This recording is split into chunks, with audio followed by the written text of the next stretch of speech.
हाय दोस्तों, रोज मैं न्यूज में देखती हूँ हर एक लड़की न्यूज चैनलों में आके कहती है कि किसी न किसी ने उसके साथ अत्याचार किया है। और आज मैं हम सबको कहना चाहती हूँ कि मैं राखी सावंत साइंटिस्ट ने ढूंढ निकाला है कि अब क्या करना है। हिंदुस्तान की लड़कियों की इज्जत कैसे बचेगी, मैं बताती हूँ कैसे बचेगी। ऐसे बचेगी, ऐसे बचेगी। ये देखिए,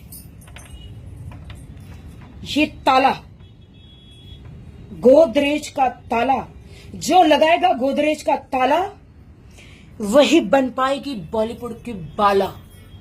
तो दोस्तों, लड़कियों, जब आप घर से निकलो तो आप अपने आप में ऐसे ताला लगाकर निकलो।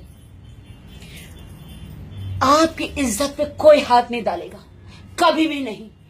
जो दुश्मन है हमारे, वो दुश्मन नष्ट नाबूद हो जाएंगे। मेरी बहनों, हिंदुस्तान की लड़कियों, सुनो, मैं तुम्हें, अपनी बहन राखी सावंत कह रही हूं कि तुम्हें अगर अपनी इज्जत बचानी है तो ऐसे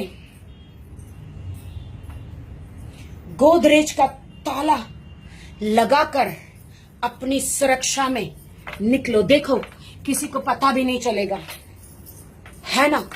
so love you all girls.